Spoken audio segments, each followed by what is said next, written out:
नमस्कार। आज ना हम एक बहुत ही अनोखे सफर पर निकलने वाले हैं। सोचिए, हम सीधे 80 साल पीछे जा रहे हैं, मार्च 1942 के अखंड ज्योति अंक में। और हम मिलकर खोजेंगे वो अनमोल ज्ञान जो युग ऋषि पंडित श्री राम शर्मा आचार्य जी ने हमें दिया है। तो चलिए इसमें थोड़ा और गहरे उतरते हैं।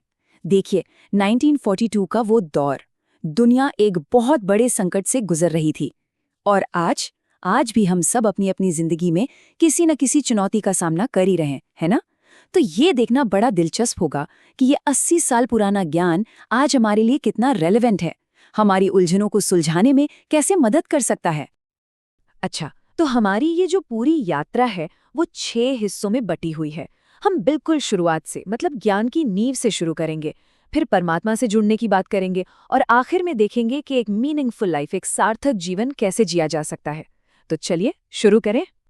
तो सबसे पहला पड़ाव, हमें इन लेखों का जो कोर फिलॉसफी है, जो मूल दर्शन है, उसे समझना होगा। और वो ये है कि आध्यात्मिक ज्ञान कोई पुरानी बीती हुई बात नहीं है, बल्कि ये तो आने वाले कल के लिए एक टॉर्च की तरह है, एक रोशन दिशा दिखाने वाला है।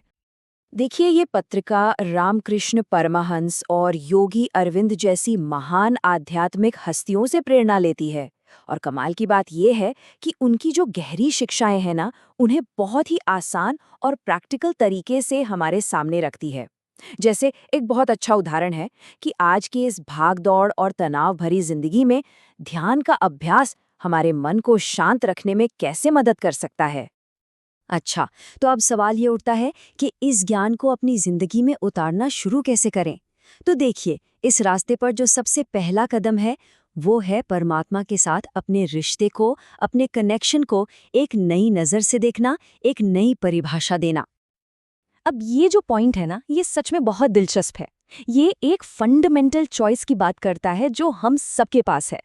क्या हम ईश्वर को एक बाहरी शक्ति, एक रूलर की तरह देखते हैं जिससे डरना चाहिए, या फिर उसे एक अंदरूनी प्रेम की शक्ति के रूप में अपनाते हैं? और लेखों में ये साफ बताया गया है कि ये कनेक्शन कोई बहुत मुश्किल पूजा पाठ या कर्मकांड नहीं है। नहीं, ये तो बस सच्चाई से जीने का, चीज़ों को समझने का और भक्ति का एक बहुत ही सिंपल, दिल से किया जाने वाला अभ्यास है। जैसे सोचिए, हर दिन बस कुछ पल प्रकृति के साथ बिताना, अपने आसपास की दुनिया की सुंदरता से जुड़ना, ये भी तो एक तरह की भक्ति ही है। ठीक है, तो जब परमात्मा से कनेक्शन बन जाता है, तो अगला सवाल क्या है? यही कि ये जो अंदर का विश्वास है, ये बाहर की दुनिया में कैसे दिखेगा? और इसका जवाब बहुत सीधा है, हमारे कर्मों से, हमारे एक्शन से। और यहीं पर कर्तव्य का कॉन्सेप्ट बहुत बहुत इंपॉर्टेंट हो जाता है। कर्तव्य का मतलब कोई बोझ नहीं है। इसका सीधा सा मतलब है कि जिंदगी में हमारी जो भी भूमिका है, जो भी रोल है, उसे पूरी ईमानदारी और निष्ठा से निभाना। बहुत सिंपल है। अगर कोई स्टूडेंट है तो उसका कर्तव्य है कि वो लगन से पढ़ाई करे। कोई माता पिता है तो उनका कर्तव्य है कि अपने बच्चों को अच्छी परवरिश दे।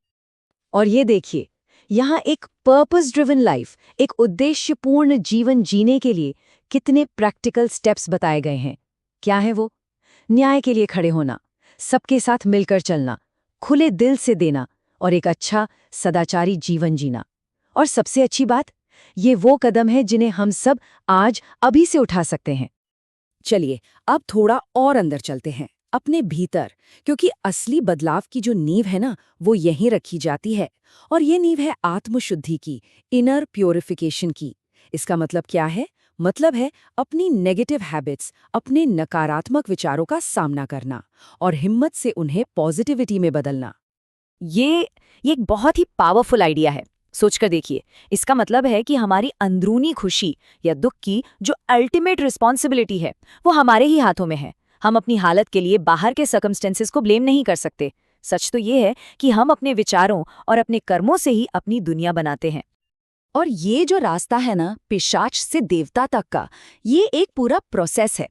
पहला स्टेप, अपने अवगुणों को, अपनी बुरी आदतों को पहचानना और स्वीकार करना। फिर अपनी इच्छाओं, अपनी क्रेविंग से दूरी बनाना। इसके बाद अपने जीवन को, अपने विचारों और कर्मों को पवित्र बनाना। और आखिर में सेल्फ डिसिप्लिन यानी आत्मसंयम का अभ्यास करना। ये एक सफर है, एक ऐसा सफर जिस पर हम सब चल सकते हैं। तो इस पूरी यात्रा के बाद हम कहाँ पहुँचते हैं? हम पहुंचते हैं इसके शिखर पर, जो है अपने सच्चे स्वरूप को, अपनी डिवाइन नेचर को महसूस करना। ये वो मोमेंट ऑफ रियलाइजेशन है जब हमें ये एहसास होता है कि हम सिर्फ ये शरीर या ये मन नहीं हैं, बल्कि हम उससे कहीं ज्यादा, कहीं बड़े किसी चीज का हिस्सा हैं। खुदा कसम, तू ही खुदा है। शायद इस पूरे संग्रह का ये सबसे पावरफुल स्टेटमेंट है। ये एक घोषणा है कि हर इंसान के अंदर वो दिव्यता छिपी हुई है। इसका मतलब ये है कि हम सब के अंदर ग्रेटनेस का पोटेंशियल है। हम सब उस एक परम शक्ति की, उस परमात्मा की ही एक चिंगारी हैं। और इस पॉइंट को समझने के लिए छोटे मैं और बड़े मैं का फर्क समझना बहुत जरूरी है। देखिए, जो छोटा मैं है वो हमारा ईगो है, हमारी इच्छाएं, हमारा डर। लेकिन जो बड़ा मैं है वो हमारा सच्चा स्वरूप है, वो डिवाइन स्पार्क जो परमात्मा से जुड़ी है। इसे ऐसे समझिए जैसे एक लहर और महासागर। लहर छोटी होती है, टेम्पररी होती है, लेकिन वो है तो महासागर का हिस्सा ना। और महासागर तो विशाल और हमेशा रहने वाला है। और अपने सच्चे स्वरूप को महसूस करना सिर्फ कोई ख्याली बात नहीं है, इसके बहुत ही रियल, बहुत ही टैंजिबल फायदे हैं। जब ये एहसास हो जाता है कि हम सिर्फ ये शरीर नहीं है, तो मौत का डर खत्म हो जाता है। हमें ये भी समझ आने लगता है कि सच्ची खुशी, रियल हैप्पीनेस बाहर की चीजों में नहीं, बल्कि हमारे अंदर ही है। तो अब इन सारी बातों को एक साथ लाते हैं। इस सब का आज हमारे लिए क्या मतलब है? इस 80 साल पुराने ज्ञान को हम अपनी मॉडर्न लाइफ में कैसे अप्लाई कर सकते हैं?